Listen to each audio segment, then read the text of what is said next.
은혜를 좀 사모하는 마음이 있어야 되겠다라고 하는 생각을 했는데, 그날 와서 제가 너무 많이 울었습니다. 하나님의 은혜가 이 교회에 너무나 많은 거예요. 올 때마다 제가 눈물을 감출 수가 없습니다. 오늘 오전 예배를 드리면서 제가 얼마나 또 눈물이 많이 흘렸는지 몰라요. 저는 이석현 선교사예요, 이름이. 그리고 중국 들어간 지 10년이 됐고요. 우리 목사님 말씀대로 중국 상황이 지금 다 추방하는 그런 입장이기 때문에 저도 추방 대상자가 되어서 추방이 되었습니다. 지난 주일에 한번 시도를 해봤다가 그냥 그 중국의 그 입국 거부를 해가지고 그 다음 비행기로 그냥 바로 빠꾸돼서 다시 돌아왔습니다. 한편으로는 일생일대 목회자가 이런 수모를, 주님을 위해서 수모를 당한다는 것, 예수님 믿는다는 이유로, 목회자라는 이유로, 선교사라는 이유로 수모를 당하는 게 흔치 않을 텐데 속으로 영광이라고 생각을 했습니다. 우리 목사님께는 제가 계속 예배를 드리면서 부탁을 했어요. 저 설교시키지 말라고. 목사님 설교가 너무 은혜스럽고 그래서 나는 은혜 받고 싶다고. 그런데 한번 서서 중국에 관한 이야기, 선교에 대한 도전을 좀 줬으면 좋겠다는 말씀을 하셔서 부족하지만 순종하는 마음으로 섰습니다. 여러분, 오늘 말씀에 다시 한번 새로운 그런 선교에 대한 마음, 영혼 사랑에 대한 마음이 생겼으면 좋겠다는 생각이 듭니다. 일단은 제가 선교지에 있었던 일들을 일일이 다 설명하기에는 너무나 끝이 없으니까요. 10년이니까. 그래서 제가 이 설교 부탁을 듣고 10년 동안 사역을 정리하면서 사진을 쭉 이렇게 영상으로 만들어 봤습니다. 갑작스러운 일이라 사실은 좀 허접하고 안 좋지만 하지만 여러분들이 한번 쭉 보면서 일단은 하면은 제가 거기 있었던 것은 설명이 될 것 같아요. 그래서 한번 영상을 보도록 하겠습니다.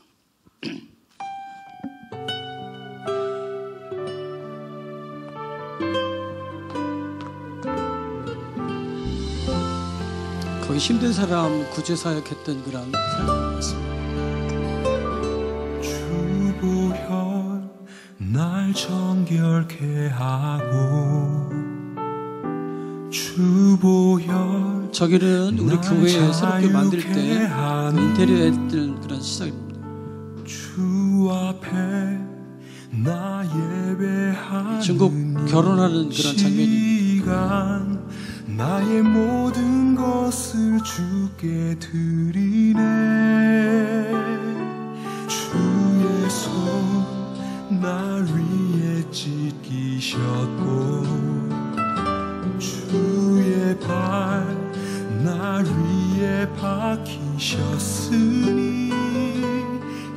이제는 내가 사는 것이 아니요 오직 주를 위해 사는 것이라.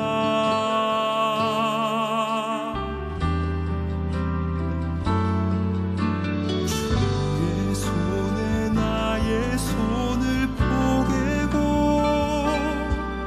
또 주의 발에 나의 발을 포개어 나 주와 함께 죽고 주와 함께 살리라. 영원토록 주 위에 살리라. 주의 손에 나의 손을 포개고,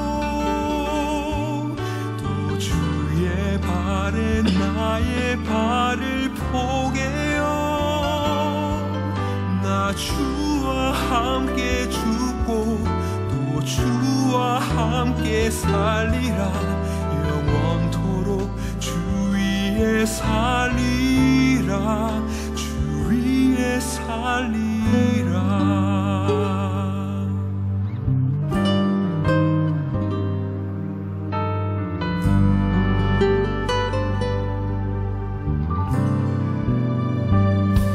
주의 손 날 위에 찢기셨고, 지금 저건 중국 교회입니다. 날 위해 박히셨으니 이제는 내가 사는 것이 아니요 오직 주를 위해 사는 것이라.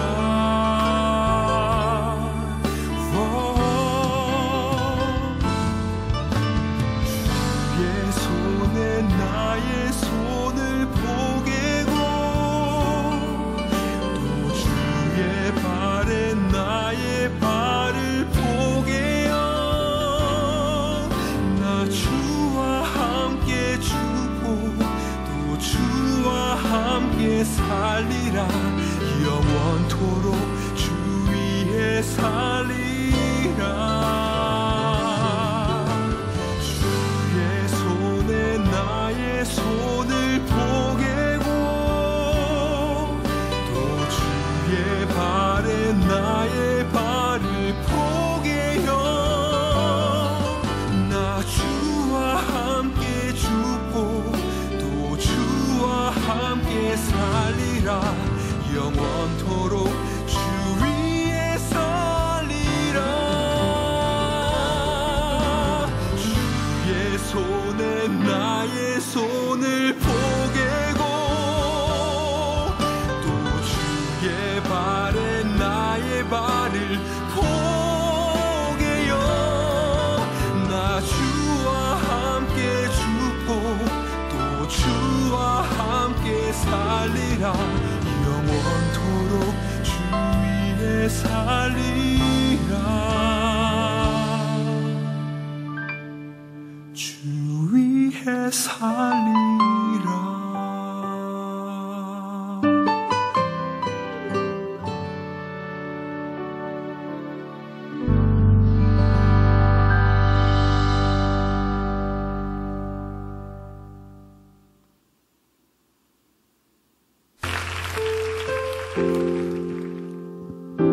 여기는 농장입니다.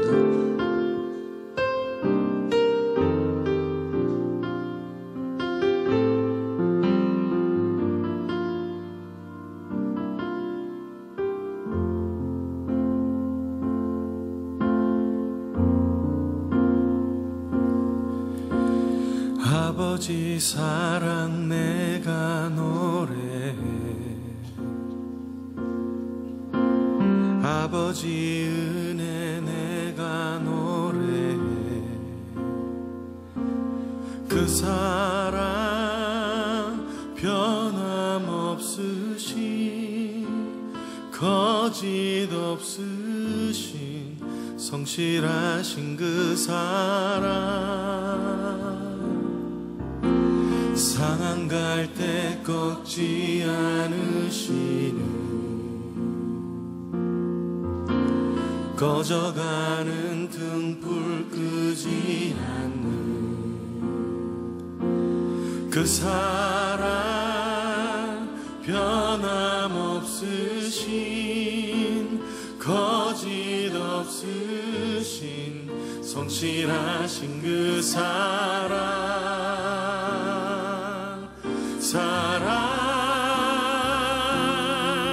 그 사랑 날 위해 죽으신 날 위해 다시 사신 예수 그리스도 다시 오실 그 사랑 죽음도 생명도 천사도 하늘의 어떤 권세도 끊을 수 없는 영원한 그 사랑 예수. 아버지 그 사랑을 다시 한번 찬양하길 원합니다. 아버지 사랑 내가 노래해 아버지 은혜 내가 노래해. 우리가 3년 동안 지도자 양육을 했습니다. 그 3년 동안 지도자 양육했던 그런 장면들이 지도자들입니다. 성실하신 그 사랑 사랑할 때 꺾지 않으신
합숙하면서 같이 공부했던 그 장소입니다.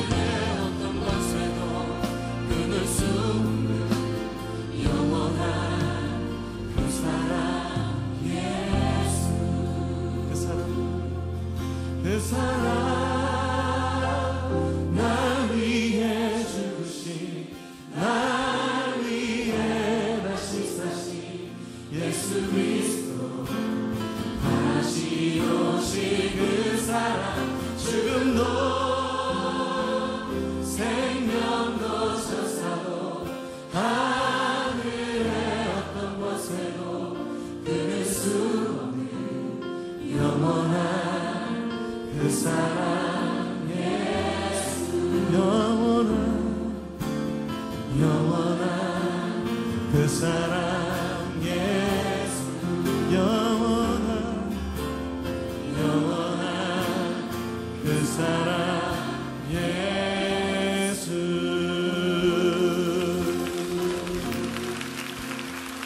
영원한 그 사랑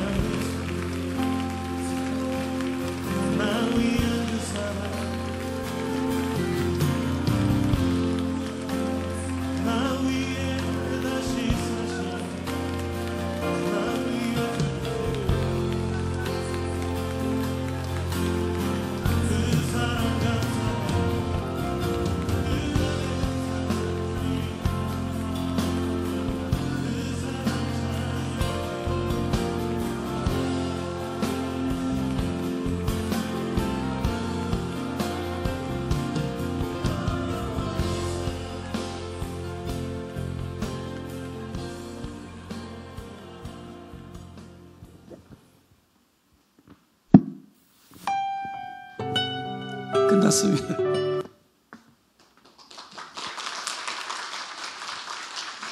갑작스럽게 만든 거라 그냥 뭐 이렇게 좀 완벽하지는 않아도 대충은 그냥 저희가 유산 한인교회라고 하는 목회를 했고요. 그 목회하면서 또 우리 지도자 양육 또 중국 선교에 대한 그런 일들을 했습니다. 제가 있었던 곳은 그 유해라고 하는 지역에서 1시간 밑으로 내려오면 유산이라고 하는 지역에서 한인교회를 했습니다. 저희 교인들이 회장님, 사장님들로 주축이 돼 있었습니다. 그때 이제 주로 2차 산업 그 회장님, 사장님들이라 한 20여 년 전에 그분들이 들어와서 중국에 들어와서 이제 사업을 크게 많이 하셨던 분들이에요. 그래서 초창기에는 직공들이 뭐 한 500명, 600명 정도 놀라시지도 않네요. 그렇게 해갖고 그때는 막 돈을 셀 시간이 없었대요. 막 이렇게 그래가지고 막 싸놓고 막 돈을 버셨다 그러더라고요. 그렇게 하시면서 이제 하다가 이제 점점 하얀길로 접어들어서 3년 전에 사드라고 하는 그러한 큰 타격을 입었습니다. 그래서 우리 교인들이 이제 많이 다른 나라로 가고 또 한국으로 철수하고 그래서 많이 힘들어졌었습니다. 조금 이따 그건 제가 설명을 하겠고요. 오늘 말씀의 제목은 선교의 사명입니다. 같이 해볼까요? 선교의 사명. 오늘 새신자부 헌신 예배인데요. 여러분들 참 제가 보면서 행복하시다는 생각을 했습니다. 왜 그런가 하면 저는 4대째 신앙생활을 이어받고 있는 그러한 신앙의 가문을 갖고 있는 그러한 가정입니다. 아버님이 목사님으로 이제 은퇴를 하셨고요. 제 동생은 인도네시아 선교사로 또 나가 있고, 할아버님은 장로님이셨고, 그리고 이제 평양에서 이제 처음으로 기독교를 받아들인 집안입니다. 그리고 저는 어렸을 때부터 신앙교육을 교회에서 자라면서 많이 했고, 저는 곁길로 흘러보지 아니하고 바로 신학 공부를 하고 그다음에 이제 목회자가 되었습니다. 그리고 저는 교육전도사부터 시작해서 전임전도사, 그리고 큰 교회 부목사로 가서 그리고 대형 교회의 수석 부목사까지 있다가 거기서 이제 사임을 하고 단독 목회도 해봤고요.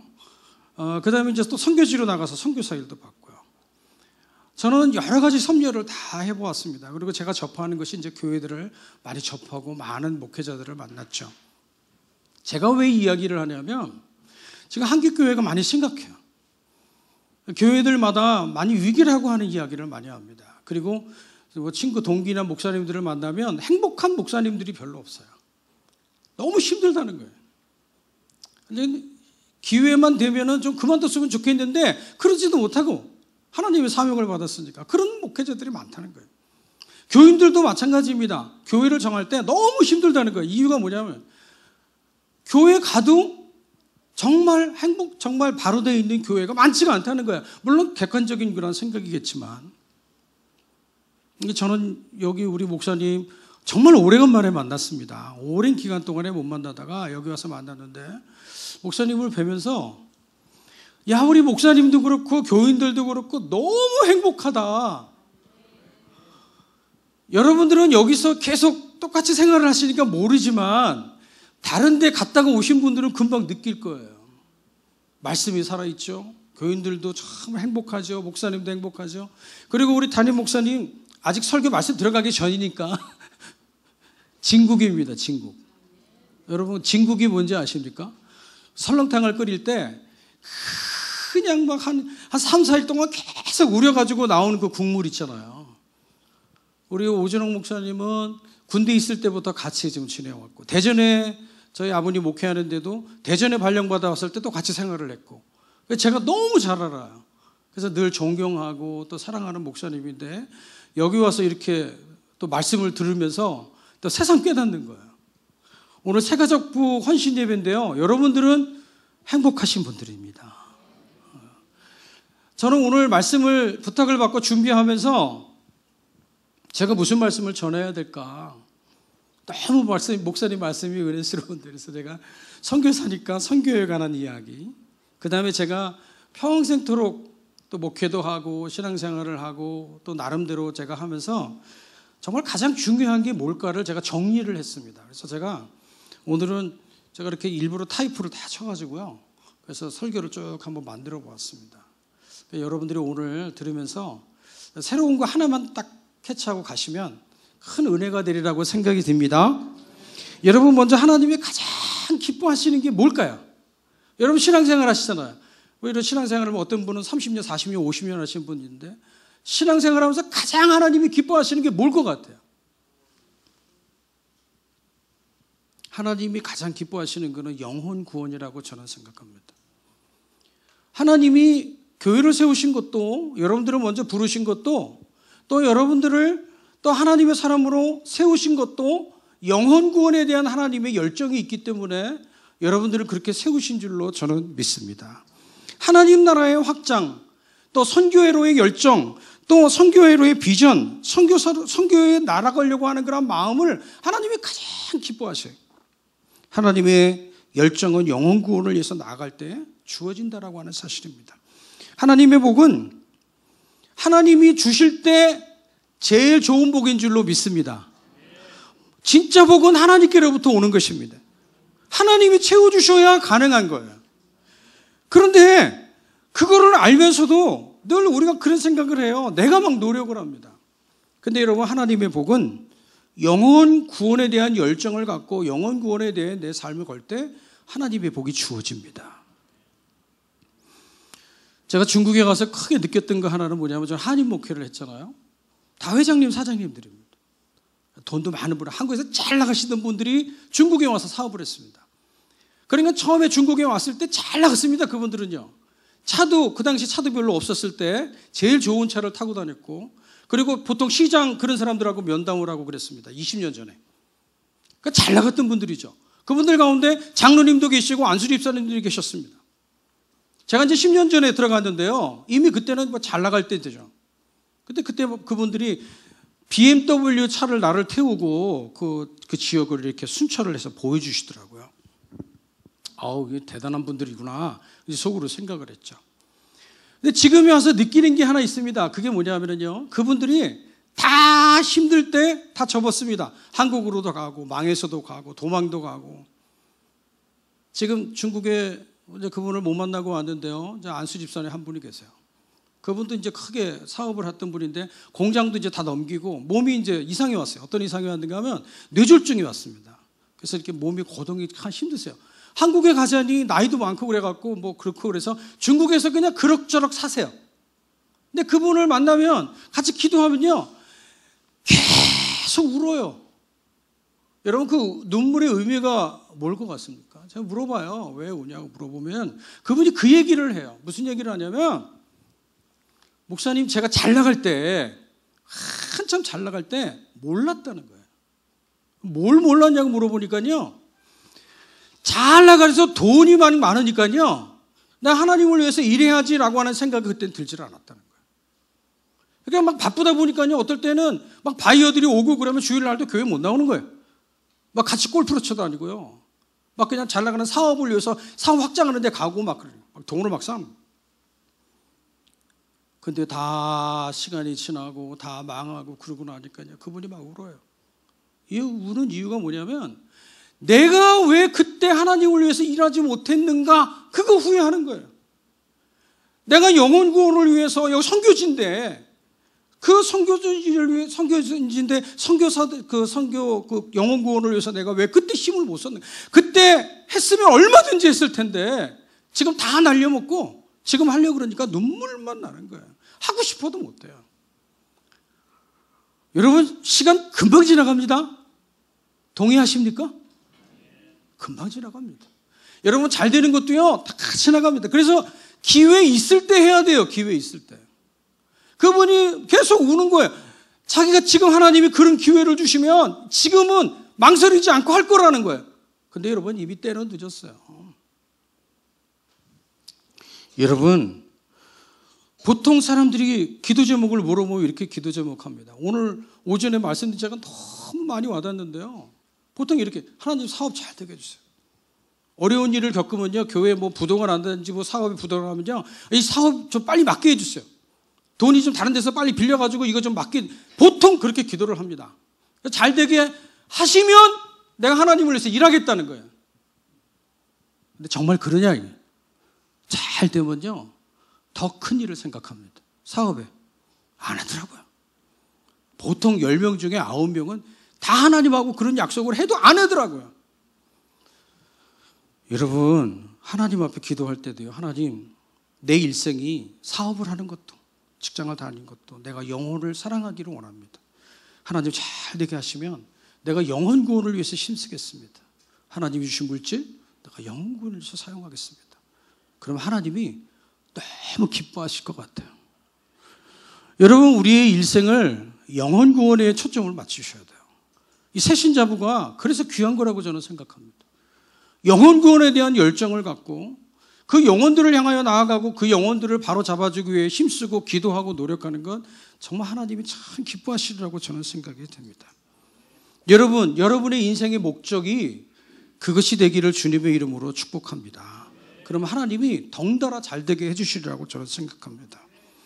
그럼 하나님이 여러분을 하나님의 자녀로 삼으시고 그리고 교회를 세우신 목적이 뭘까요? 여러분, 하나님이 교회를 세우신 근본 목적은 바로 선교하는 데 있습니다. 여러분, 전통적인 교회는 주로 이렇게 생각합니다. 전도나 선교를 단순히 교회의 또 다른 하나의 기능으로 생각을 하는 거예요. 교회의 어떤 한 가지의 기능을, 예를 들어서 선교를 하다가 끝마치면 우리 기능이 하나가 이렇게 좀 부족한 것이다라고 생각을 하는 거예요. 그렇지만 여러분, 교회의 근본적인 사명은요, 선교에 있습니다. 여러분, 전도, 영혼 구원에 대한 그러한 열정으로 하나님이 교회를 세우신 거예요. 그래서 여러분, 선교의 사명은 단순히 교회의 여러 가지 기능 중에 다른 또 하나의 기능이 아닙니다. 선교는 교회의 최종적인 목적이고 목표입니다. 사명입니다. 이 사명을 위해서 교회가 모이는 것입니다. 여러분, 교회에 모이면 예배드리죠? 교육하고 봉사하고 교제합니다. 그 근본적인 이유가 어디 있습니까? 그 근본적인 이유는 교회의 최종적인 사명은 선교의 사명을 감당하기 위해서라고 하는 것입니다. 그렇지만 교회의 선교의 사명은 어떤 형편에서든지 그렇기 때문에 무시되거나 아니면 스톱할 수가 없습니다. 선교의 기능은 무시될 수도 중단될 수도 없습니다. 오늘 본문 말씀이 바로 그 말씀입니다. 오늘 말씀은 초대교회 중에서 안디옥 교회라고 하는 교회가 소개됩니다. 최초의 이방인 교회죠. 사도행전에서 우리에게 가장 잘 알려진 교회는 무슨 교회입니까? 예루살렘 교회입니다. 사도행전을 처음에 읽어보면 예루살렘 교회가 성령의 역사하심으로 크게 부흥을 합니다. 그때 베드로가 설교할 때마다 3,000명, 5,000명이 막 회개하고 돌아옵니다. 장정만 3,000명이었으니까 초대형 교회입니다. 성령의 역사하심으로 교회가 크게 부흥합니다. 그렇게 수적으로 부흥하는 과정에 교회에 문제가 생겼어요. 구조의 문제로 인해서 교회에 소란한 일이 생겼습니다. 그러니까 7 집사를 세워서 다시 그것을 수습하니까 교회가 더 크게 부흥이 되었습니다. 교회가 아주 든든하게 세워지면서 크게 부흥을 했습니다. 그런데 이 부흥의 과정 중에 하나님께서 예루살렘 교회에 심한 핍박을 허용합니다. 그 이유가 어디 있습니까? 예루살렘 교회의 7 집사였던 그러한 중에 한 명인 스데반 집사가 순교를 당합니다. 그 이후에 예루살렘 교회 안수 집사들은 흩어집니다. 뿔뿔이 교회가 흩어지고, 그리고 흩어진 데서 또 신앙생활을 하게 되죠. 그런데 하나님의 섭리는 놀라웠게도 핍박과 그 피난 가운데 하나님의 거룩한 섭리가 있었는데, 그게 뭐냐면 그 핍박당하는 곳에 피해서 교회가 세워졌습니다. 그 교회가 무슨 교회냐면 안디옥 교회입니다. 그렇습니다. 예루살렘 교회가 크게 되면서 할 수 있는 선교적 상황에도 하지 않으니까요. 교회의 사명이 선교인데 그걸 안 하니까 하나님이 흩으셨어요. 하나님은 예루살렘 교회의 환난과 핍박을 일으키셨습니다. 말하자면 우리말로 쉽게 말하면 하나님이 강제로 흩으신 거예요. 이유가 뭐예요? 교회 사명을 하지 않으니까요. 열방을 향해 선교회라고, 열방을 향해 선교하라고 그렇게 하나님이 외치는데도 듣지 않았습니다. 그래서 흩어지게 되었고 선교하게 됩니다. 그렇게 세워진 교회가 안디옥 교회입니다. 여러분, 데오드루 버델이라고 하는 사람이 교회와 관련해서 우리 마음에 새겨둬야 할 그런 말을 한 적이 있습니다. 이제 이렇게 예를 들었습니다. 어느 해안 지역에 보잘것없는 인명 구조소가 있었습니다. 근데 그 건물은 한낱 오두막집에 지나지 않았습니다. 그리고 아주 자그마한 소형 보트 하나가 인명 구조를 위해서 하나 있었습니다. 그래서 몇몇 구조대원들이 헌신적인 노력으로 수많은 사람들을 구조받게 되었고, 이 소문들이 나게 되니까요, 독재가들이 힘을 모아가지고 이 구조소를 돕기 시작했습니다. 많은 자원봉사들이 와서 이 구조소를 도왔습니다. 그러다 보니까 구조선도 여러 척으로 늘어났고 작은 구조소가 크게 확장되었습니다. 직위들도 준비가 되었습니다. 그리고 이 구조소는 회원들에게도 아주 훌륭한 교제 장소가 되었습니다. 세월이 흐르면서 이 구조소는 회원들이 만남과 교제의 장소로 인기가 높아지게 되었습니다. 정기적으로 만나서 교제도 하고 정기적으로 만나서 서로 친교도 했습니다. 그러니까 참여하고 싶은 사람들이 많아지다 보니까 유명 지역이 되었습니다. 그러다 보니까 사람들의 관심은 바다로 나가서 인명을 구조하는 것보다는 회원들끼리 모여서 사교 모임으로 발전시키는 일에 모아지게 되었습니다. 그래서 인명구조를 계속하기 위해서 전문 인명구조원을 고용하게 되었고, 그리고 명목상 이것은 인명구조소였기 때문에 여전히 클럽 회원들이 입회식이 거행되는 곳에는 의식용 구조선이 비치되어 있었습니다. 때마침 그때 큰 배 한 척이 난파를 당해서 고용된 전문 구조원들이 많은 사람들을 구조해서 이 구조소로 사람들을 막 데리고 왔습니다. 대부분이 조난자들이 아프리카 흑인들이고 동남아의 소수민족이었습니다. 그런데 자기네들이 볼 때 잘 꾸며놓은 이 구조소가 그 사람들이 와가지고 막 치료를 하고 막 이러다 보니까 엉망진창이 되어버렸습니다. 일부 회원들이 문제를 제기했습니다. 여기가 우리가 친교 장소로 좋았던 자리인데 너무나 어려워졌다. 중지를 모아서 이 구조소 밖에 해변가에 구조된 사람들을 위해서 막사를 따로 지었습니다. 그리고 사람들을 거기다가 이제 구조소의 일을 하기로 결정을 했습니다. 원래 이곳은 구조소였는데 사람들이 친교하는 장소로 전락해 버렸습니다. 더 이상 인명 구조소라 그것은 할 수가 없었습니다. 여러분 어떻게 생각하십니까? 여러분 교회도 마찬가지입니다. 본래 교회의 존재 목적을 잃어버리면 더 이상 교회일 수가 없죠. 그 교회가 교회다운 교회가 되려면 교회를 세우신 하나님의 목적과 뜻이 무엇인지를 분명히 알아야 된다는 거예요. 마태복음 28장 19절로 20절을 보면 주님께서 이렇게 말해요. 너희는 가서 모든 족속으로 제자를 삼아 아버지와 아들과 성령의 이름으로 세례를 주고, 예수님이 유언처럼 말씀하신 게 무엇입니까? 내가 너희에게 분부한 모든 것을 가르쳐 지키게 하라는 거예요. 한마디로 교회를 세우신 목적은 선교라는 거예요. 주님께서 이 말씀을 하시고 제자들로 하여금 이 사명을 감당할 수 있도록 두 가지를 하나님이 주셨습니다. 그 첫째는 보혜사 성령님을 우리에게 선물로 주셨어요. 할렐루야. 또 한 가지는 뭐냐면 교회를 세워주신 것입니다. 선교를 위해서. 성령님과 교회는 하나님이 우리에게 주신 큰 선물입니다. 사도행전 1장 8절에 보면 우리가 너무나 잘 아는 말씀이죠. 그게 목적이에요. 오직 성령이 너에게 임하시면 너희가 권능을 받고 예루살렘과 온 유대와 사마리아와 땅끝까지 이르러 내 증인이 되리라 하시니라. 선교의 사명을 감당하려고 할 때 능력을 주신다는 거예요. 하나님의 능력은 영혼 구원을 위해서 나아갈 때 주어집니다. 여러분 능력 받고 싶으시면요, 영혼 구원에 대한 열정을 가지셔야 돼요. 여러분 영혼을 사랑하는 마음을 가지셔야 돼요. 그럴 때 하나님의 능력이 임하는 줄로 믿습니다. 사도행전 2장에 보면 이제 그 성령을 받기 위해서 사람들이 모여서 막 기도합니다. 모여서 기도할 때 성령이 임할 때 그때 교회가 시작이 되었죠.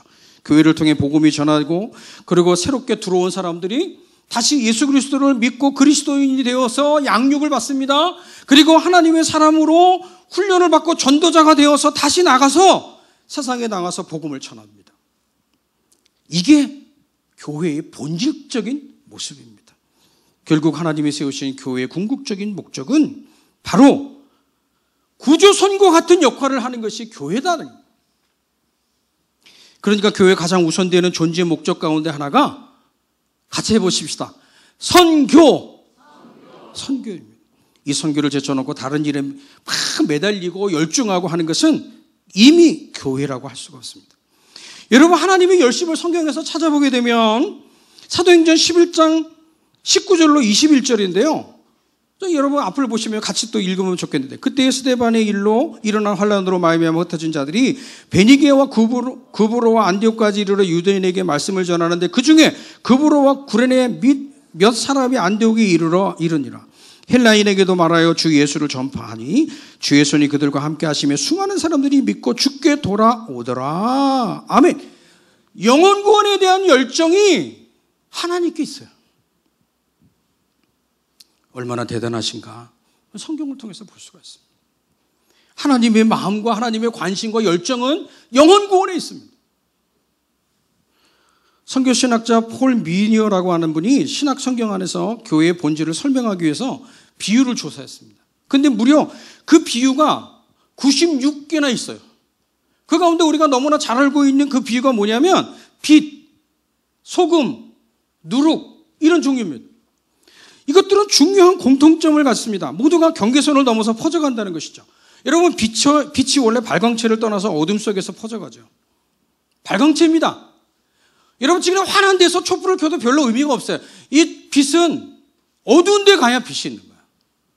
소금도 음식에 넣으면 녹아서 음식 속으로 스며들어가고 누룩도 장을 담그거나 빵을 만들 때 누룩은 밀가루나 콩 같은 것에 스며들어가서 그 역할을 감당합니다. 이것이 뭐냐? 선교예요. 교회가 세상으로 나아가야 하고 스며들어가야 하는 것이죠. 여러분 생각이 다릅니다. 문화도 다릅니다. 또 말도 다릅니다. 민족이 다릅니다. 그런데 주님은 계속 우리에게 이렇게 말씀하는 거예요. 다르더라도 스며들어가라는 거예요.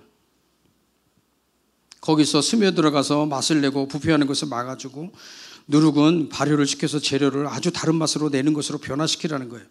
이게 선교예요. 교회가 세상으로 나아가서 그것을 하나님의 나라로 변화시키는 것, 이게 교회의 존재의 목적입니다. 여러분 혼자만 있으면 그 존재의 의미를 잃어버리는 것입니다. 밝은 데낮에 촛불을 켜놓으면 아무 의미가 없습니다. 어두운 곳에 켜놓아야죠. 소금도 소금 그 자체로 있으면 의미가 없죠. 음식에 넣어줘야 해요.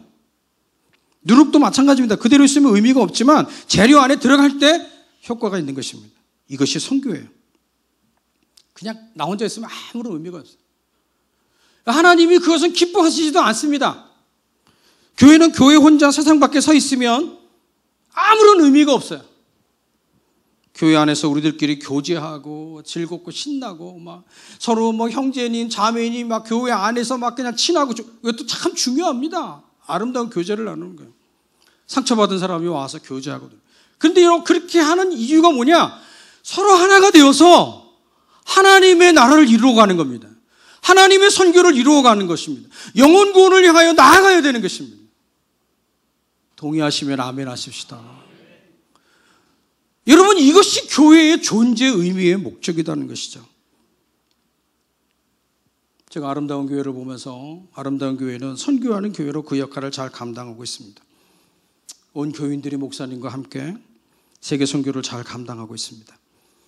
이 아름다운 교회가 그 교회의 본질인 그 선교의 사명을 더 잘 감당하시기를 주님의 이름으로 축원합니다. 그러면 어떻게 선교에 동참할 수 있을까? 먼저 선교사에 대한 우리의 생각을 한번 더듬어 봤습니다. 이건 제가 한번 정리해 봤습니다. 선교사, 그들을 우리가 어떻게 해야 하는가? 성경의 마태복음 10장에 40절부터 보면 이런 말이 있습니다. 너희를 영접하는 자는 나를 영접하는 것이요 나를 영접하는 자는 나 보내신 이를 영접하는 것이니라. 예수님이 제자들을 보낼 때 너희들을 영접하는 것은 곧 나를 영접하는 것이다 라고 말씀을 했습니다. 여기서 영접한다는 것은 받아들인다, 말을 듣는다, 대접한다 이런 의미로 통하겠죠. 그러니까 하나님이 보낸 자들을 잘 대접하는 것이 곧 주님을 대접하는 것이다 라고 하는 것입니다. 주님이 우리를 보낼 때 예를 들어서 선교사를 보낸다든지 안 믿는 자들에게 전도자로 보낸다든지 전도에 온 사람들을 양육하는 자로 또 이렇게 보낸다든지 그럴 때 내가 쓰임을 받을 때는 하나님께서 우리를 대사로 사용하신다는 거예요. 대사가 무엇입니까? 다른 나라로 갈 때 그 나라를 대표하는 사람이 대사 아닙니까? 중국의 대사관에 있는 사람이 우리나라 사람이죠. 우리나라 사람이 중국에 왔을 때는 우리나라를 대표하는 사람입니다. 그리고 특별히 보호하죠. 마태복음 10장 28절에서 31절을 보면 예수님께서 이런 말씀을 했어요. 몸은 죽여도 영혼은 능히 죽이지 못하는 자들을 두려워하지 말고 오직 몸과 영혼을 능히 지옥에 멸하시는 자를 두려워하라. 참새 2마리가 한 아사리온에 팔리는 것이 아니냐? 그러나 너희 아버지께서 허락지 아니하시면 그 하나라도 땅에 떨어지지 아니하리라. 너희에게는 머리털까지 다 세신 바 되었나니 두려워하지 말라. 너희는 많은 참새보다 귀하니라. 이 말의 의미가 무엇입니까, 여러분? 여러분, 하나님이 가장 귀하게 여기는 자가 누굴까? 영혼 구원을 향하여 나아가는 자입니다. 엘리사 선지자가 하나님의 종이라는 이유 하나만으로 수넴 지역을 오갈 때마다 수넴 여인이 그를 잘 섬겼습니다. 성경이 보게 되면 하나님은 그가 구하지도 않는 그런 놀라운 복을 그 수넴 여인에게 허락합니다. 이유가 뭐예요? 주님 자신을 대접했다는 거예요. 바울이 복음 전도자라는 이유로 지성으로 뒷바라지한 사람들이 있습니다. 루디아, 브리스길라와 아굴라 이런 사람들은 선교사를 그냥 잘 대접했죠. 그러다 보니까 하나님이 높이고 놀랍게 복을 주셨습니다. 옛날 우리나라에 선교사들이 많이 들어왔죠.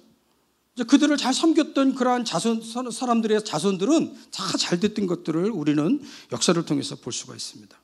여러분, 내게 기회가 주어지면요, 잘 섬기시기를 주님의 이름으로 축원합니다. 이제 이번 달 말에 중국 그 지도자들을 막 하는 그런 일이 있다고 광고를 했는데 여러분 기회가 되면 잘 섬기십시오. 그 복이 여러분에게 임하게 될 줄로 믿습니다. 또 마태복음 10장 41절에 보면 선지자의 이름으로 선지자를 대접하는 자는 선지자의 상을 받고 의인의 이름으로 의인을 영접하는 자는 의인의 상을 받고 누구든지 제자의 이름으로 소자 중 하나에게 냉수 한 그릇을 주는 자는 내가 진실로 너에게 이르노니 그 사람이 결단코 상을 잃지 아니하리라. 선지자의 이름을 갖고 선지자를 대접하는 자는 결단코 그 상을 잃지 않겠다는 거예요. 오늘날로 말하면 선교사라고 하는 이름 때문에 그 선교사를 섬기면 선교사가 받을 복을 내가 받게 된다는 거예요. 우리 하나님은 절대 부도가 없습니다. 사람은 약속을 하고 지키지 못하면 부도를 내잖아요. 근데 하나님은 그런 적이 한 번도 없었어요. 냉수 한 그릇의 그 헌신도 하나님은 결단코 상을 잃지 않겠다라고 하는 것입니다. 여러분, 하나님이 눈에 보입니까? 안 보여요. 하나님은 눈에 안 보여요. 그렇게 하나님을 섬긴다는 거 쉽지 않습니다. 그러나 분명한 것은 눈에 보이는 하나님의 교회와 하나님의 종을 잘 섬기는 것이 하나님을 섬기는 것이다라고 선언하고 계십니다. 그런 일이 복이 있다는 거예요. 오진호 목사님을 만나가지고 이제 힘들고 어려운 교회에 가서 막 이렇게 봉사한다는 얘기를 저도 따라가고 싶었어요. 그래서 한번 가서 이렇게 봉사하는 걸 보고 싶어요. 기회가 안 돼서 보는. 그 할 때마다 하나님께서 은혜를 주신다는 그런 얘기를 들었습니다. 하나님의 교회와 하나님의 일을 위해서 힘쓰고 있을 때 하나님은 반드시 채워주신다라고 하는 것을 그 간증을 통해서 저는 들을 수 있었습니다. 여러분의 선교 헌신은 놀라운 복을 동반하는 이름을 믿으시기를 바랍니다. 성경은 수많은 곳에서 하나님의 상을 약속합니다. 히브리서 11장 7절에는 믿음이 없이는 기쁘시게 못하나니 하나님께 나아가는 자는 반드시 그 가 계신 곳과 또한 자기를 찾는 자들에게 상 주시는 이심을 믿어야 할지니라. 상 주시는 분이시라는 거예요. 계시록 2장 10절에는 죽도록 충성하며 생명의 면류관을 주겠다 말씀합니다. 마태복음 25장의 달란트 비유도 다 같은 것 내용이 아닙니까? 상을 받을 준비를 하라는 거예요. 우리가 이 땅에 살면서 하나님이 주시는 눈에 보이는 복도 받아야 되지만 하나님이 준비해 놓으신 눈에 보이지 않는 하늘의 상도 누리시기를 축복합니다. 성경의 복을 약속하는 일은 반드시 이루어진다라고 하는 것입니다. 또한 42절에 보면 누구든지 제자의 입으로 이 소자에게 냉수 한 그릇을 대접해도 결단코 그 상을 잊어버리지 않는다는 거예요. 냉수 한 그릇 하잘것없이 보입니다. 여러분, 냉수 한 그릇, 우리가 물 한 그릇 주는 게 하잘것없이 보이지만 이 냉수 한 그릇에는요 정성이 담겨져 있습니다. 중동 지역에서는요 물이 귀하잖아요. 특히 그 더운데 시원한 냉수를 먹기가 쉽지가 않습니다. 그래서 그거를 구하려고 하면요 샘물에서 깊은 곳에서 금방 떠온 물이야 시원하다는 거예요. 그런데 누구에게 그 냉수 한 그릇을 준다라고 하는 것은 그 물은 아무것도 아닌 것 같지만 대단한 수고와 정성이 담겨 있는 것입니다. 겉으로 보기에는 아무것도 아닌 것 같지만 그 안에 정성이 있다는 것이죠. 주님을 위해서 하는 헌신도 냉수 한 그릇 것 같아요. 겉으로 보기에는 아무것도 아닌 것 같은데요. 그게 그 정성이 들어가 있는 사람에게는 그것이 하나님 앞에 큰 상이 된다는 거예요. 제가 예를 한번 들어보겠습니다. 여러분, 작은 헌신이 값어치 있는 헌신인지 값어치 되지 않는 헌신인지 어떻게 합니까? 여러분, 어떤 분은 하루에 열심히 일을 해갖고 그 남는 걸 쪼개갖고 예를 들어서 선교지를 위해서 또 하나님의 나라를 위해서 5만 원을 헌금을 했어요. 어떤 분은 하루 식사하는데 5만 원이 들어갑니다. 하루 가서 밥을 먹고 그냥 그냥 얘기하고 5만 원, 10만 원 슈딱슈딱 돈을 냅니다. 여러분, 그 돈하고 이 돈하고 어느 게 차이 날까요? 똑같은 돈이라고 생각해도 하나님 입장에서 보면 그게 냉수 한 그릇이에요. 정성이 들어가 있는 거예요. 하나님은 그 상을 결단코 잊어버리지 않겠다라고 말을 하고 있습니다. 그 헌신과 정성은 차이가 있는 거예요. 돈이 남아 들어가서 하는 것하고 내가 정성스럽게 하나님 앞에 하는 것하고는 다르다라고 하는 것입니다.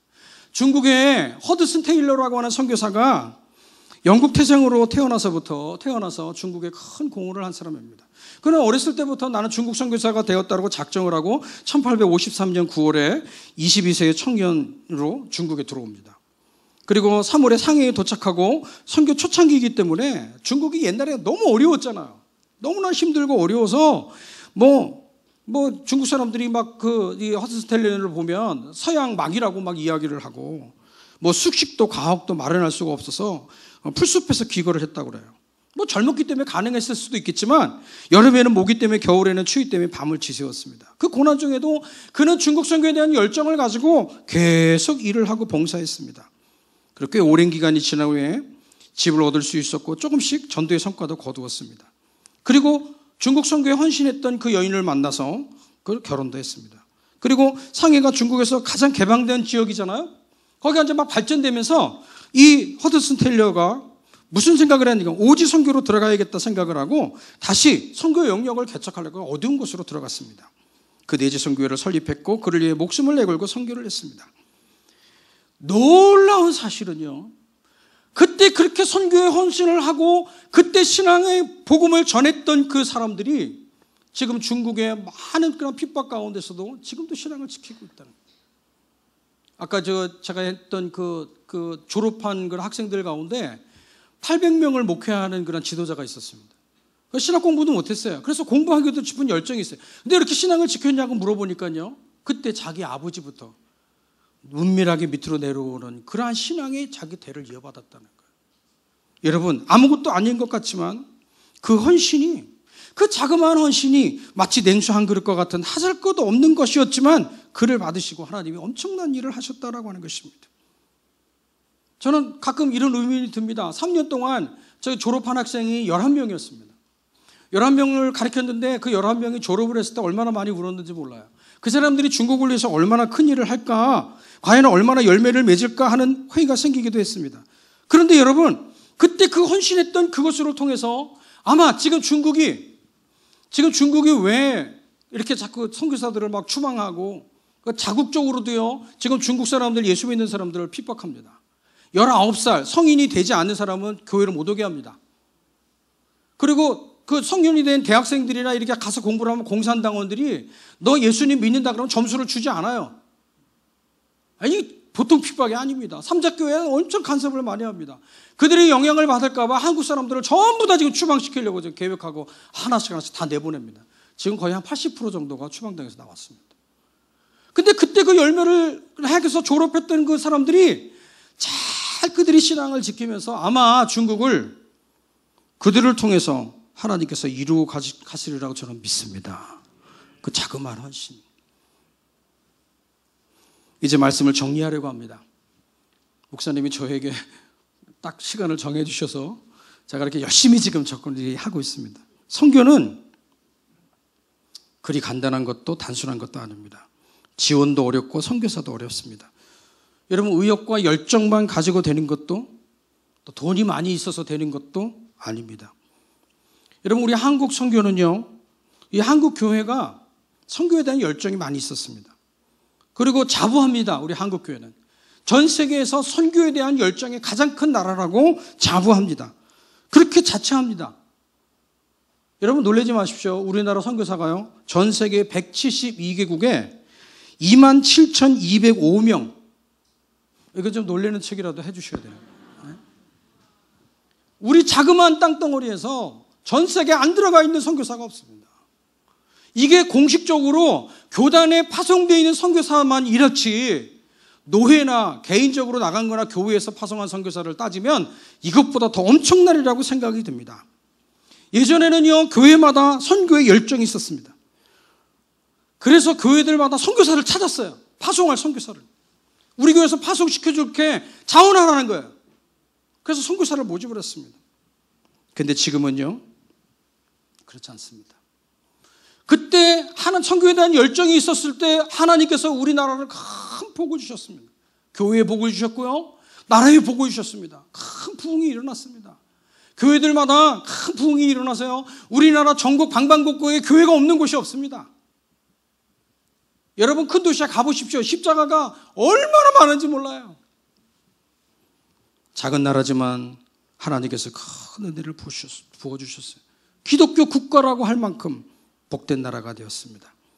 작은 나라이지만 전 세계의 사람들이 깜짝 놀랍니다. 이유가 뭐예요?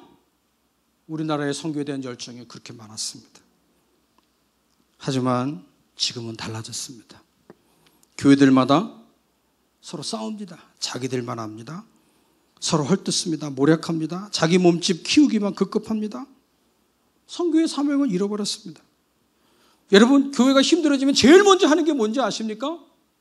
가장 티가 안 나는 선교사를 끊었습니다. 왜? 티가 안 나니까요. 교회에 아무 문제가 없으니까요. 선교사를 중지합니다. 선교사 지원을 끊습니다. 많은 선교사들이 들어옵니다.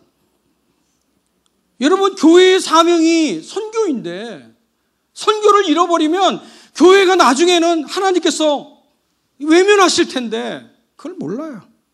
사명을 잃어버리니 교회와 나라에 큰 어려움이 있습니다. 왜 이런 어려움이 왔냐고 이야기를 하면요, 기독교인이 바로 서지 못했다라고 이야기를 하는, 물론 맞습니다. 그런데 더 큰 문제가 하나 있습니다.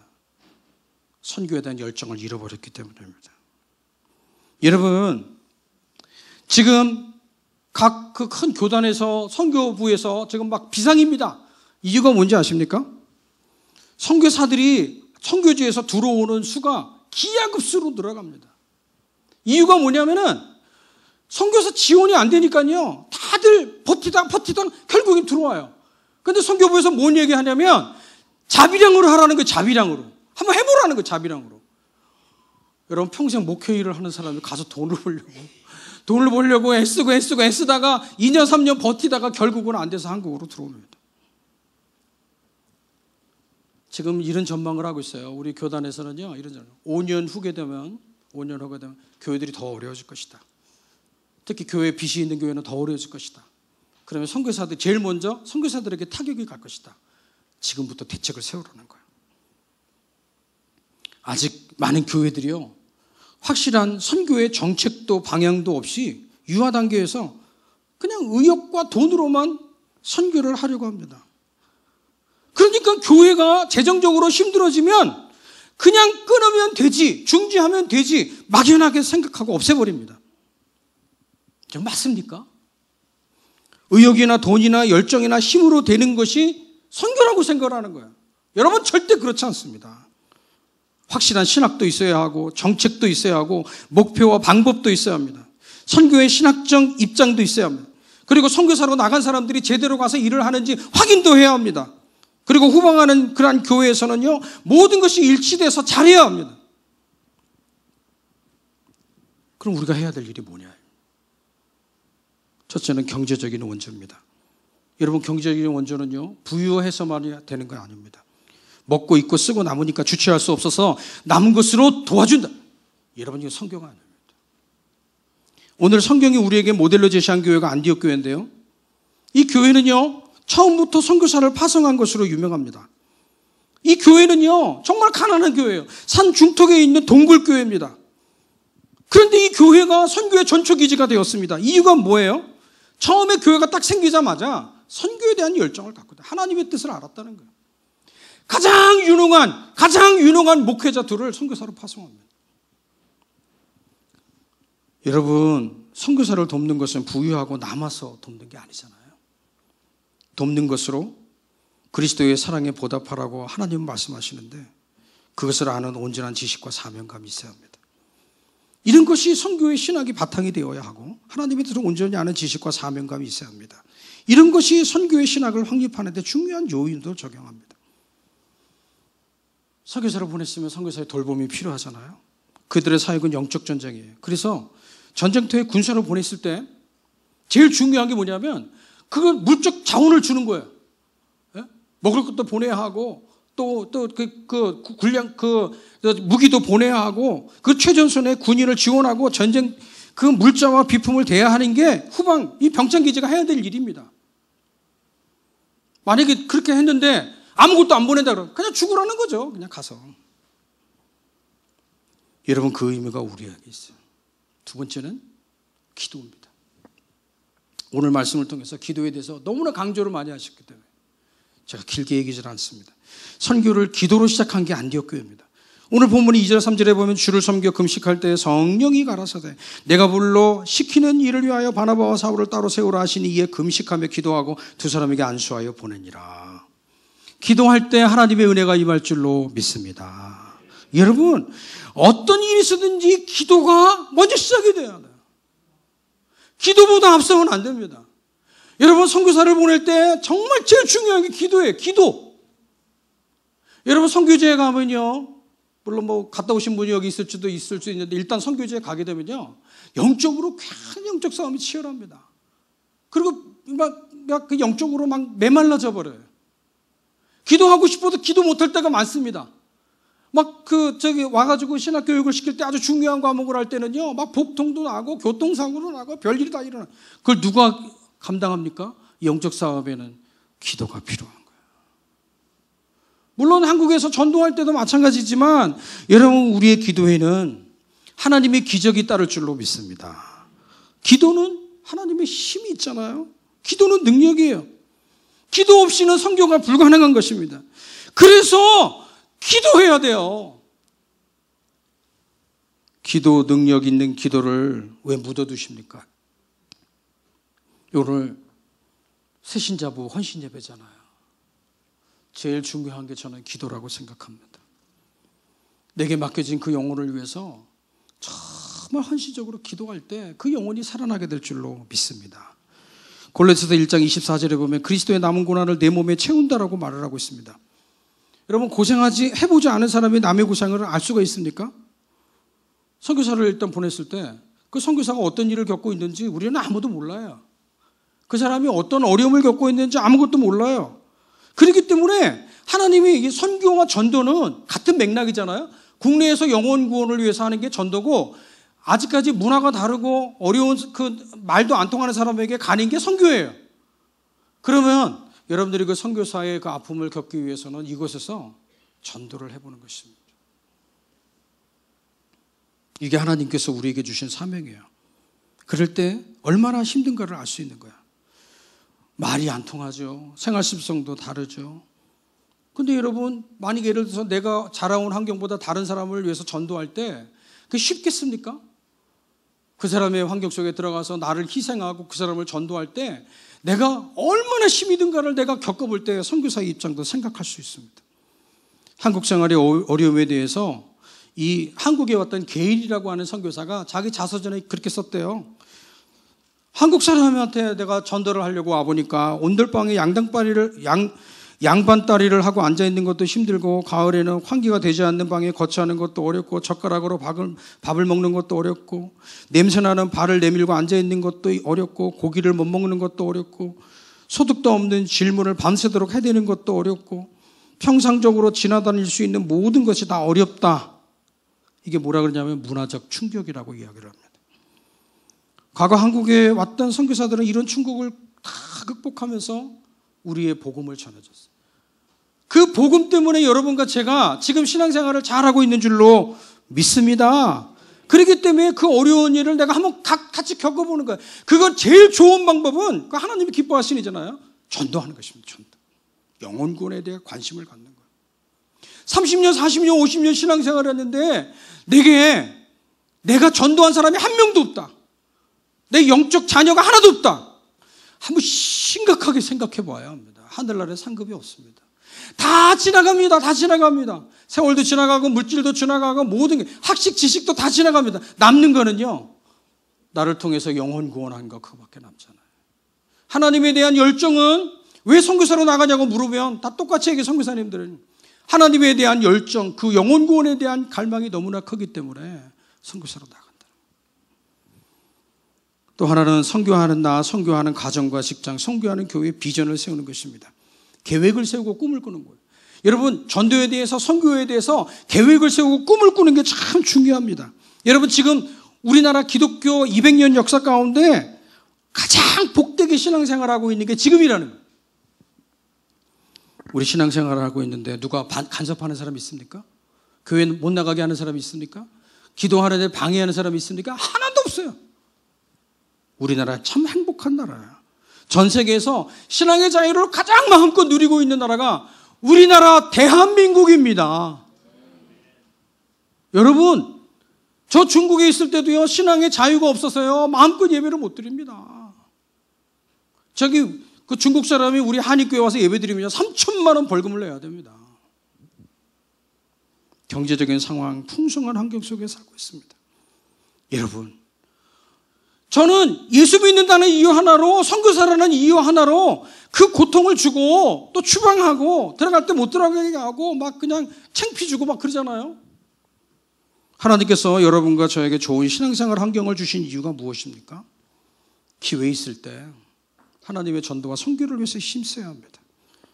여러분, 우리가 한국교회가 이미 선교에 왔고 앞으로 한국교회가 선교를 이루실 일이 많기 때문입니다. 이렇게 표현합니다. 지금 영적 추수기인데 모두 잠을 자고 있다고. 천국 복음이 모든 것들에게, 모든 민족에게 증거되기 위하여 온 세상에 복음이 전파되리니 그제야 끝이 오리라고 했는데, 이 끝을 향하여 지금 나아가고 있는데 다 잠자고 있다는 거예요. 여러분, 지금 전 세계에는요, 이 10년 동안 지금 엄청난 일들이 벌어지고 있습니다. 여러분, 공산국가가 지금 다 무너지고 있어요. 저 북한까지 지금 무너지려고 하고 있습니다. 지금 중국의 공산국가가 무너지니까 이 공산당들이 지금 난리가 났어요. 왜? 기독교인이 공산당 숫자보다 더 많아지는 거예요. 지금 1억이 넘어섰다. 1억이 중국의 기독교인이. 그러니까 공산당이 지금 혈안이 됐습니다. 그래서 기독교인의 숫자를 줄여야 된다는 거예요. 그 영향을 한국 사람에게 제일 많이 받으니까 한국 선교사들을 다 추방한다는 거예요. 2020년까지 100% 추방하려고 저 계획하고 있다는 거예요. 한국 목회 크게 하는 사람만 몇 명 남겨놓고요, 나머지 다 싹쓸이했습니다. 지금 중국 삼자교회도, 가정교회도 자기네로 들어오라고 말을 해놓고 지금 엄청나게 핍박을 하고 있습니다. 그런데 놀라운 사실은요, 그렇게 핍박할수록 기독교인이 더 많아진다는 사실입니다. 그 이유가 뭔지 아십니까, 여러분? 지금요, 시진핑 정부가요, 전 세계에 하나로 길을 만든다고 지금 난리를 치고 있습니다. 하나님이 그 이유가 하나님이 하시는 일 같아요. 옛날 로마가 길을 다 닦고 난 다음에 복음이 쫙 됐잖아요. 지금 여러분 예사롭지 않습니다. 여러분 러시아도 마찬가지입니다. 러시아가 더 대단해요. 원래 기독교 국가였다가 공산화됐다고 하지만 벌써 기독교 인구가 거기도 1억이 넘었대요. 아프리카도 마찬가지고 인도네시아도 마찬가지고 선교 열매가 눈에 띄게 나타납니다. 추수할 것은 많은데 일꾼이 적다. 주님이 우리에게 말하고 있습니다. 또 하나는 선교하는 나, 선교하는 가정, 직장, 선교하는 교회의 역량을 키우라는 거야. 여러분, 선교는 마음만 있다고 되는 게 아니에요. 힘이 있다고 되는 게 아니에요. 돈이 있다고 선교가 되는 게 아닙니다. 여러분, 선교는요, 영적 역량을 키워야 돼요. 한 번 더 강조하는 것은요, 여러분 영적 사건은 그냥 이루어지는 게 아니에요. 기도할 때 이루어집니다. 기도해야 합니다. 영적 역량을 키우기 위해서 중단 없이 해야 될 일은 기도입니다. 그리고 선교사를 위해서, 선교지를 위해서 기도를 많이 해야 돼요. 뭐 있다 그러면 하나님 우리 가정이 어떻고 우리 뭐 병 낫기를 어떻고 뭐 이런 것도 기도해야 되겠지만 정말 하나님의 관심이 무엇인지를 알고 영혼 구원을 위해서, 선교를 위해서 기도를 많이 해야 합니다. 그리고 내가 그런 역량을 키우기 위해서 해야 될 일이 뭐냐면은 내가 사업을 해도, 내가 직장을 다녀도, 내 가정에 내 자녀를 키울 때도 그 선교에 대한 그런 역량을 내가 잘 키우면서 기도하면서 내가 그 계획을 세워나가야 돼. 선교 헌금도 작정하고요. 선교지를 위해서 가능하면 내 자녀도 선교지에 보내서 선교에 대한 꿈도 키우게 하고요. 하나님 내 사업장이 선교로 해서 쓰임받는 사업장이 되기를 원합니다라고 기도하면서 나아가야 돼요. 그럴 때 하나님이 놀라운 은혜를 주실 줄로 믿습니다. 그래서 선교에는 인재를 키워야 된다는 말이 있습니다. 하나님이 택하신 선교의 인재들을 잘 양육하고 뒷바라지해서 하나님 선교사에게 놀랍게 쓰임받을 수 있도록 준비시켜야 합니다. 제가 이 아름다운 교회 와보니까요, 젊은이들, 또 우리 유치부, 아동부, 또 학생부, 청년부, 너무나 부러워요. 여러분, 지금 교회들마다 다 죽었습니다. 교회 학교가 다 죽었어요. 3,000명, 5,000명 되는 교회도요, 청년들이 50명도 안 됩니다. 여러분, 우리 아름다운 교회, 복된 교회입니다. 정말 복된 교회입니다. 하나님이 이 아름다운 교회를 크게 들어쓰실 줄로 저는 확신합니다. 여러분들이 이 일에 최선을 다하십시오. 이 선교와 전도에 이 목사님과 함께 목숨을 걸어보십시오. 하나님이 그 영적 역량을 키울 때 놀라운 은혜를 저는 주실 줄로 믿습니다. 또 여러분, 선교를 위해서 정책과 시스템을 세워나가야 합니다. 작게는 단기, 중장기 선교 사역을 위해서 정책 수립을 하고 이를 뒷받침할 수 있는 시스템을 여러분들이 갖추어 나가야 합니다. 그리고 발전해 나가야 합니다. 또 거기에 못지않게 여러분들이 재정적으로도 풍성하게 밀어주셔야 합니다. 여러분, 하나님이 가장 기뻐하시는 거에 돈을 쓰는 거는요, 영혼 구원을 위해서 쓰는 것입니다. 동의하시면 아멘 해보십시오. 정말입니다. 그거밖에 남는 게 없어요. 여러분, 영혼 구원을 위해서 내가 쓸 때 하나님이 가장 기뻐하시고 더 넘치도록 채워주실 줄로 믿습니다. 여러분, 급변하고 있는 세계에 내가 준비해야 될 게 뭡니까? 마무리한다 그러고서 설교가 길어졌습니다. 여러분, 하나님의 선교 열정, 세상을 구원하고 열방을 구원하려는 하나님의 열심은 이미 독생자 예수 그리스도를 통해서 하늘나라에서 세상에 선교사로 파송할 때 잘 나타나 있습니다. 예수님이 이 땅에 오셔서 이렇게 말씀하십니다. 인자의 온 곳은 잃어버린 자를 찾아 구원하려 함이니라 말씀합니다. 내 아버지께서 나를 보내신 것과 같이 나도 너희를 보내노라 말씀합니다. 여러분, 결론적으로 말하면 이 말입니다. 오늘날 교회의 사명은 두말할 것도 없이 선교입니다. 물론 교회의 교회됨은, 교회의 기초와 본질은 여러분, 주는 그리스도서 살아계신 하나님의 아들입니다라고 고백하는 신앙 고백입니다. 그리고 교회의 생명은 예배입니다. 예배의 두 요소는 말씀과 성령입니다. 그런데 교회의 사명은 무엇입니까? 선교입니다. 이것을 잃어버리는 순간 교회는 문을 닫게 될 것입니다. 교회가 만약에 선교와 전도는 하지 아니하고 우리들끼리 그냥 교제하고 모여서 친교하고 재밌게 놀고 막 이렇게 하다 보면 교회의 교회된 사명을 잃어버리는 것이 되는 것입니다. 제가 마무리는 이것으로 끝났습니다. 우리 아름다운 교회가 정말 선교의 비전을 갖고 하나님이 기뻐하시고 하나님이 원하시는 그러한 교회가 되기를 주님의 이름으로 축원합니다. 다 같이 눈을 감아 보십시다. 특별히 오늘 이제 새가족부 헌신하는 분들은 여러분, 내가 영혼 구원에 대한 그런 열정으로 나가기를 원합니다라고 그렇게 한 번 더 헌신했으면 좋겠습니다. 그리고 이제 이렇게 기도하십시다. 주님, 이제 하나님의 열심인 전도와 선교의 주인공이 되겠습니다. 하나님의 마음인 영혼 구원에 내 인생을 걸겠습니다. 내가 기도로 돕고 물질로 돕고 나도 선교사가 되어 내 이웃들을 전도하고 내가 전도한 제자를 한 명이라도 삼아 하나님의 나라를 이루어 가겠습니다. 선교에 대한 꿈을 갖겠습니다. 우리 다 같이 주여 한번 부르짖고 기도하십시오.